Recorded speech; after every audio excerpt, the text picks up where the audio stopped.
All right, so hi, I'm Sam Solomon, and this is Signal Tower, a show where we talk about everything tech design and education. I'm joined here today by Jenny Lustig, who is an alumni of and is currently a front-end mentor at the Starter League in Chicago. Jenny, welcome to the show. Thanks for having me. Yeah, why don't you begin this show just telling the audience a little bit about yourself? Sure.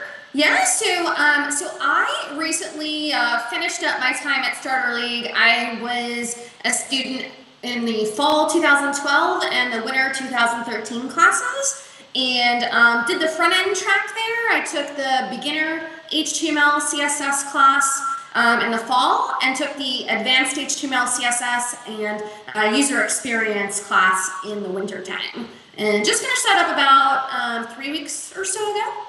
Great. Congratulations. That's awesome. Thank you. So I'd like to kind of make this interview a lot about, for people really learning the program and a little bit about the Starter League itself. So I'm going to begin just by asking, why did you decide that you wanted to learn the program and do front-end development?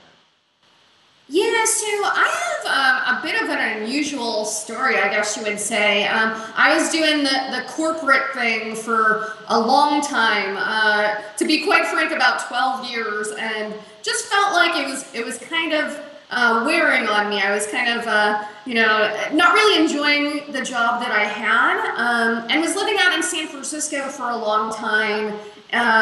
Which is obviously the hotbed of tech. Everybody knows about, the huge startup scene over there. And I actually decided to come to Chicago for the tech scene, which people think I'm crazy for, but I will stand by it 110%. So I moved here last July and knew that I wanted to get out of my last job. And my background is in traditional marketing, which is like print collateral, so like packaging, print ads, in-store displays, which is quickly becoming a dying breed, essentially. A lot of people are moving away from that kind of track when it comes to marketing and advertising. And I was realizing that my skill sets were not really going the marketable way as I wish they were. They're not really sought after, essentially, by recruiters and HR managers and such. And I started to really notice that I really needed to change things up ASAP. I felt like a little bit late to the game, essentially, and decided to leave my last job so that I could focus on becoming a lot more tech savvy. And that's really what led me to taking classes at Starter League. Right. Well, that's awesome. Well, so how did you first hear about the Starter League? Yes, it was actually very random. I was at a happy hour about a month after I moved here, and like a friend of a friend is an entrepreneur here in Chicago, and we were just chatting, and he was like, "Have you heard of this place called 1871? Have you heard of this school called Code Academy?" Because it was still called Code Academy then. And I was like, "What are you talking about? I have no clue what those things are." And as soon as he told me about them, I was immediately intrigued. I thought 1871 sounded like the coolest place ever. And essentially immediately raced home from that happy hour and Googled Code Academy, still at the time, and just looked it up and signed up immediately and have been hooked ever since. So it was very, very random how I found it. It kind of found me, essentially, I feel like. That's awesome. Well, I guess could you kind of go in and tell us a little bit more, I guess, in depth about your specific experience there? You were in the UX and front end dev class there, right? Right, exactly. Yeah, so I started out in the beginner HTML CSS class. I had never coded a day in my life. I have no sort of tech, any sort of engineering tech background, nothing of that nature at all. And what I really liked about Starter League is that they truly cater towards beginners. they actually appreciate that about the students coming in. They want you to come in essentially as a clean slate, pretty much. So that way they can really mold you and shape your education, so they can really learn from the best. And so when I started taking Shay Howe's class, he really was great at starting from the basics. How to close your tags, Right. what the difference was between HTML and CSS, because I had no idea. I was a total beginner. And, I think the biggest thing for me was, when I started taking the classes, I knew that it was going to be a challenge, and you kind of say to yourself, all right, I'm ready for a challenge, I'm going to take it on. And then when you're in the middle of it, you're like, oh my gosh, this is a gigantic challenge. I was completely stretched, like, you get stretched completely out of your comfort zone, which Right. I think is, the best way to be. That's the greatest way to learn is when you are fully challenged and just learning to the top level of your capacity. And that's what Starter League really helps you to do, and that's what the staff and especially the other students help you to do as well. Right. Right. Well, yeah, Shay Howe is fantastic, and for those of you watching, he is the former UI engineering master at Groupon who joined the Starter League to teach the front end dev class. He's great, and I'll add a link here when I do the transcript to his learn.shayhowe.com, which is highly recommended resource. It's great. Are there any things, I guess, that you would change about your experience with the Starter League? You've been through a few different programs. Like or I guess I should say, what are the most valuable parts about the Starter League? And then, I guess is the second half of that question, are there any changes that you'd make? Sure. Yeah, one thing that, when I'm talking with people that have never heard about the Starter League and why I decided to do it, was the fact that I didn't just sign up to just take any sort of couple classes. I joined a true community of people that truly want to learn and grow and either become developers or really want to understand how to better interface with developers. And I think that community aspect is what truly separates Starter League from, you can take an HTML, CSS class online. You can take it at a community college. You can read HTML for Dummies, I'm sure.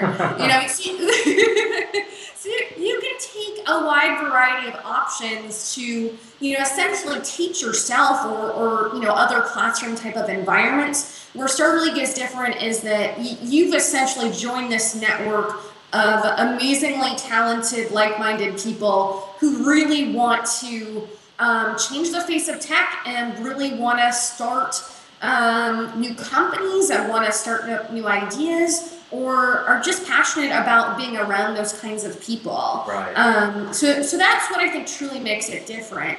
My experience there was very awesome because a lot of the front-end students essentially have full-time jobs, and then they'll take the front-end classes in the evenings. Right. Because the front-end classes are all offered at nighttime from 6 to 9 p.m. at night. There aren't any classes during the day, which differentiates it from the web dev, which is taken during the daytime. Right. It is more of a full-time program. So I kind of had a benefit in the sense of that I wasn't working during the time where I was taking the classes. So I was able to hang out at 1871 a lot during the day. And I would, interface with a lot of the, people in the web dev classes. I would chat with them about what they were learning and just, get to know them as friends, as colleagues, and also get to chat with the other teachers, in some of the other classes as well. So it kind of gave me more of a full range perspective than I think probably a lot of the other front-end students tend to get, just because I was there kind of immersed a lot more so, in the program and in the space overall. And then in terms of what I would change, Um, Honestly, not a lot. I feel like I really tried to get as much as I possibly could out of my time there. I met up with my own mentor very regularly, at least once a week. My mentor, Winter Quarter, he would spend hours at a time with me, and I would utilize that time as much as he was willing to give me, I was willing to take, essentially, because I wanted to learn as much as I could from him. So I really tried to attend as many. We did tours of local businesses, and I tried to attend a lot of those. We had a lot of great speakers come into our classroom during the daytime and talk about what kinds of things they were doing within the tech community in Chicago as a whole, and just kind of get that overall 360 perspective, essentially, which was really amazing. I really felt like it definitely contributed overall to my experience, for sure. What are some of the speakers that came this last semester? I know we had Jason Fried before. Did he speak again with the founder Open Table or anyone like that come back? Yeah, I saw Troy Hackoff. Troy's awesome. Yeah, he was really amazing. Formerly of Accelerate Labs, now of TechStars. Right. And he's very, very well known in the Tech Chicago community here, and was just really pleased that I got to hear him talk. That he was willing to take the time out of his day to meet with us at Starter League. So I thought that was really great. Right. Yeah, Troy's an incredibly smart guy. Oh, for sure. So kind of talking about mentoring, what's your experience as a mentor? What things do you like about it? What things do you see other people are having difficulty with? Yeah, I actually just started out my mentoring. Just met with my mentee last week. And so far, we just kind of met for drinks and got to know each other. Right.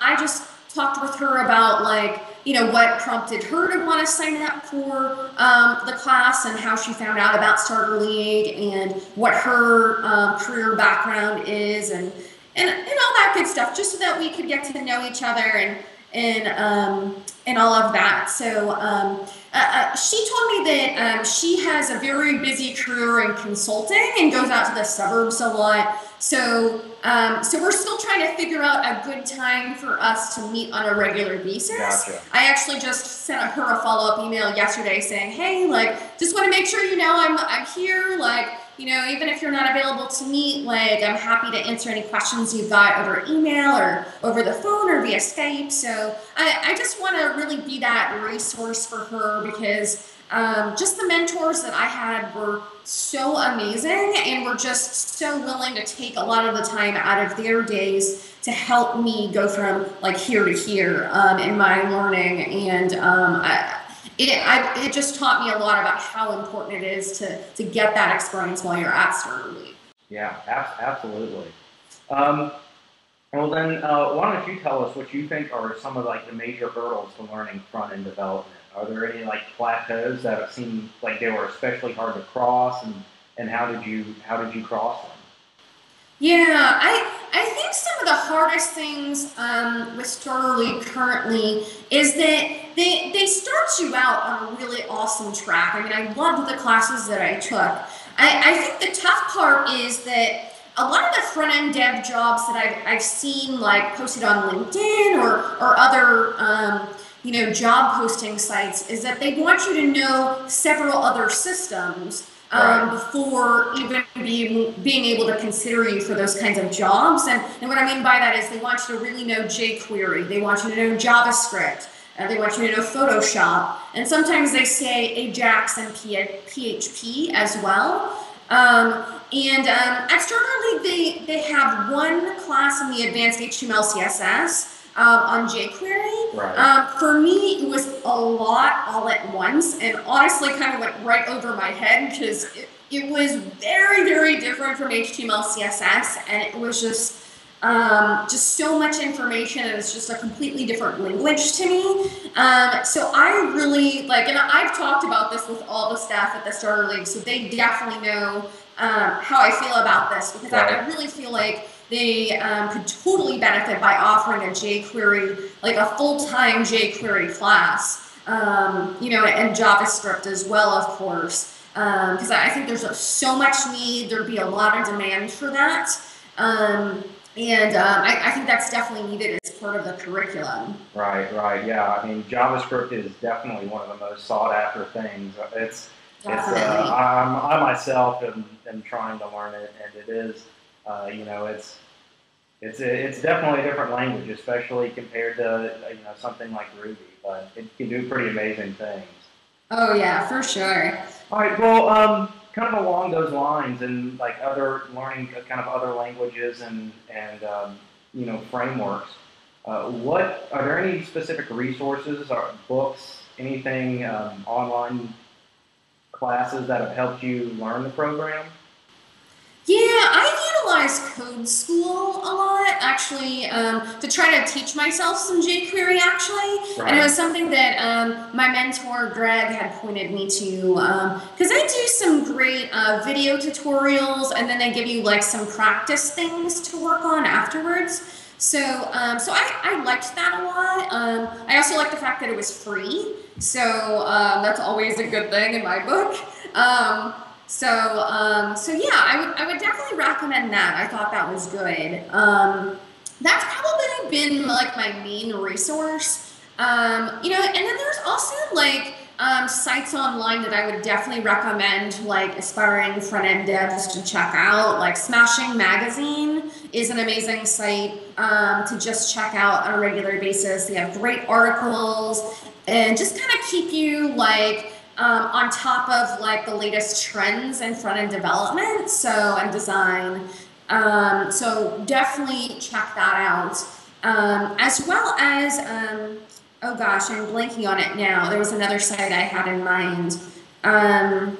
Shoot, I'm blanking on it, but That's all right. There's definitely a ton of stuff out there. There's so many resources out there, and I think honestly, the best way to learn is to shadow other front-end devs. And if you do back-end, to shadow, people that do back-end, to talk with them about how they got into what they're doing and what they like about it, what they don't like about it, and see the types of things that they're working on, have them like show you a little bit of their code. I think it's just good to really get your feet wet, so that way you're not just thinking like, oh, that sounds like a cool career path. Like, you really want to like dig into it and find out, because it's definitely like development is not an easy thing. You have to be very dedicated to putting in hours upon hours upon hours, lots of late nights, lots of caffeinated beverages to keep you going. Absolutely. But it's worth it in the end, because you'll realize that you've been able to accomplish so much more than you probably ever thought had ever thought to be possible. Right, absolutely. Well, I guess I don't want to completely get off on this topic, but I'm a little bit interested in talking about women in technology, women in tech. And I'm curious, why do you think there aren't very many female developers? Yeah, that's a very good question, for sure. I think, to be honest, I can talk from my personal experience, in that, I never really even ever considered a career in tech. It just wasn't something that ever really crossed my mind. And I think a big part of that is having role models who are older than you, who have been doing it for a while, that there aren't a lot of female development mentors to look up to. So I think a lot of women, when they're considering what career path to go into, I think that lack of having somebody to look to be like, hey, I really respect her work, she's doing really cool things, the website she's building or what have you. As far as I know, there aren't a lot of female developers out there, and right. It is 2013, and people are getting more tech savvy, but it's still definitely there's still not nearly as many women coming into the field.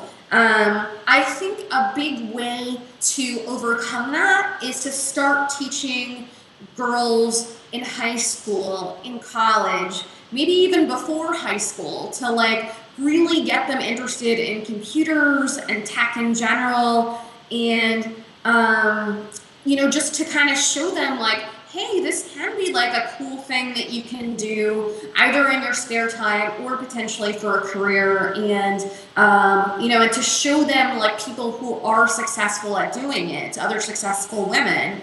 And I think it's also good to have, you know, men too are successful as well. Like, I think it's just to have role models in general who aren't afraid to essentially like show you the light, and introduce both girls and boys at a younger age as this to be a potential career path. One other kind of side note to that is that I know, Sam, you know other people in Starter League as well who dropped out of college to do Starter League because I think more and more people have started to realize that to become a developer, you don't really need to have a 4-year degree or a 2-year degree. You don't need to have any degree at all, to be quite honest. And that's kind of the thing that's unusual about Starter League and other similar schools, is that they don't offer a degree program. It's not really an accredited program, or like you don't get a certificate or anything. And that's kind of hard for more traditional people to stomach, I think, because most people are still you know, used to the career path of like going to college and getting that degree. And I have a bachelor's myself, and still fully advocate for getting one. So I'm not saying that, but I am saying that I think traditional education is really changing. And I think people are really starting to take note, because more and more schools like the Starter League are becoming more and more popular, and you can really get an amazing education to land a very good paying job without going into crazy amounts of debt and having lots of school loans. So that's a big thing to know, essentially. Right. I mean, absolutely. And I feel like there's people that, you know, there's people that don't even realize that a lot of programs like this, like the Starter League, exist, or like Dev Bootcamp exist. And it was such a good experience, and it was such a change from, you know, what I've been used to. I'm a recent college grad, but yeah, I don't think there are people out there that yet quite realize that, you know, that this is available. But with that said, you know, where do you think education is heading? Like one of the main topics of this blog is education. What do you think about, you know, where do you think higher ed is in 5 years? That's a very good question. I mean, I think you're seeing a lot of traditional schools, even like you can even look toward you know, the Ivy League schools. I know like Harvard, for example, is now offering more and more online classes or e-learning for their students, and a lot of other Ivy League schools and, you know, top 50 schools are offering those types of programs as well. So I think non-traditional education is becoming more and more popular. To not have to be in that standard classroom setting all the time is completely getting changed around, for sure. But I still think that people pretty much gravitate toward getting that 4-year degree, which again I'm still an advocate for, but I feel like I think it's got to change a lot, because there's so many problems with student debt, you know, after students graduate, and it shouldn't have to be that way. It shouldn't have to be that, you know, just to get a really good education, you're scraping away, you know, for money for several years after you've graduated. And I think Starter League's proving that you don't have to have that traditional 4-year degree to really get an awesome job. However, like, there's so many great things about a 4-year school that you can't get at Starter League. I mean, there's so many extracurricular organizations you can join. You know, you can get involved like in your marketing organization, or I don't know, like in a dance club or something, and live in the dorms, and Right. you know, there's so much of that full, well-rounded education that kind of comes from outside the classroom as well, just the growing and the learning of your own personal self that I think could get lost in the shuffle if people only do a program like Starter League, because you're not immersed in that for 4 years. You're only doing it for 3 or 6 months. So it's very, very different essentially. Right. Yeah. Socialization, I think, is definitely a huge point for colleges. But I always wonder, if do you really have to pay, $40,000 to get that same experience? And especially as other people try and figure out other things, if that even makes sense. But yeah, it's definitely interesting to see how things are changing. For sure. So who do you look up to? in anything, it doesn't have to be in tech. It can be in tech, but who do you think are doing interesting things, and I guess why do you look up to them? I don't have like a specific like role model, I guess you would say. I think just moving to Chicago and seeing how many people are so passionate about their startups and going against the grain and taking risks and just going outside the norm to pursue what they truly believe in, that's been such a learning for me. And again, just coming from a very standard cookie cutter corporate background for many, many years to people that are really thinking outside the box and really creating amazing things has been such a kind of mind-blowing experience, to be honest, in an amazing way. It's really like changed me a lot, and to say that, gosh, I don't think I want to go back to that like boring corporate situation anymore. I really want to be around people who are constantly throwing out new ideas and actually pursuing them and learning as much as I can from them. To give some specific examples, I'd really like to go to a lot of different tech events around Chicago. And for those of you not familiar, a couple of big ones here are Technori Pitch and Built in Chicago. Both are amazing once-a-month events where about 5 different startups come in and give a short pitch on their business. And it's really amazing to hear the new startups, the new faces in tech coming out of Chicago, and just the energy and the excitement they have about their businesses. The first Technori pitch I went to, I was hanging on the edge of my seat. I was so captivated. I was so intrigued. I was just like, it just was so wonderful to me to see things like that. So I was very, very pleased that I had made the move into this kind of community. Also, too, I should say that, I also joined a group called Ms. Tech, which is a group for females in tech in Chicago. And it's like a Facebook group.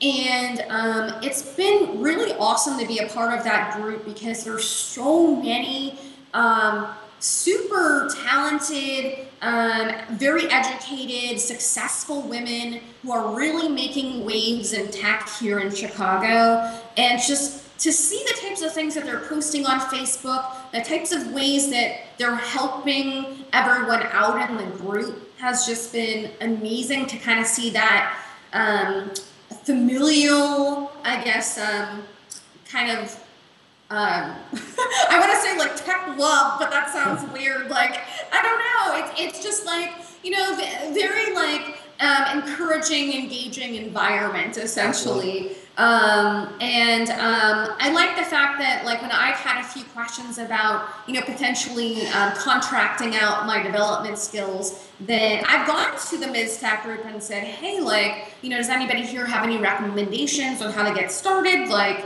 do I need to know things about like contracts or anything like that? And people like respond back and give you advice, and you'll get almost immediate responses too, which is really great. It's great to have that kind of support system. All right. Well, I guess kind of a few last things. You have a favorite book or movie? Gosh. or if there are multiple ones. My favorite movie is actually Good Will Hunting. When it first came out, that was when, Ben Affleck and Matt Damon, that was before they were the big stars that they are now. That's the movie that truly made them. And I think what I loved the most about it was that they were total unknowns that just blew everyone out of the water, and they got Robin Williams to star in their movie. I mean, it is a total like rags to riches story, and I was just like in awe of that movie when I first saw it, because I just could tell like how well it was made and how talented these guys were, and I've been fans of theirs ever since. So. Awesome. Well, do you have any other last comments, or are there any questions I should have asked you but I didn't? If you're considering joining Starter League, definitely check it out. Like, I would say, actually look up people on LinkedIn who are either in Starter League now or are alumni like myself and Sam. Feel free to reach out to us there, and ask people questions, like say, hey, like, saw that you took these particular classes. What did you like? What did you not like? And just, get the nitty gritty, because, we're only 2 people out of, I don't know how many alums there are, but I think there are about like 500 of us now. And everybody has a different experience. So it's good to get the full range of, people's experiences for sure, and people who maybe took some of the other classes like visual design and got a completely other perspective as well. So definitely like reach out to people, check out, the Starter League site, obviously, but also like, you can even reach out to like Mike and Neil, who are the co-founders of Starter League. We didn't even say that. But Mike McGee and Neil Sales Griffin, they're the guys who co-founded Starter League, and they're both amazing people. Like, you can talk to them at any time. They're and they'll give it to you straight. They'll tell you exactly like what you can expect from the program and why or why not. You should pursue it. Because it's not for everybody. It's definitely like an alternative school for sure. And you want to make sure that it's the right thing for you. All right, excellent. Well, on social media, anywhere, where can people follow you? Sure. So for Twitter, you can follow me at Jenny Lustig. So it's just at Jenny Lustig. And then LinkedIn. I might be the only Jenny Lustig on there, but if you search for Jenny Lustig and then Education Starter League, you can find me pretty easily that way too. So, and definitely feel free to reach out. Would love to answer any questions that anybody's got. All right, Jenny. Well, thank you for joining us on our show today. Yeah, thanks for having me, Sam.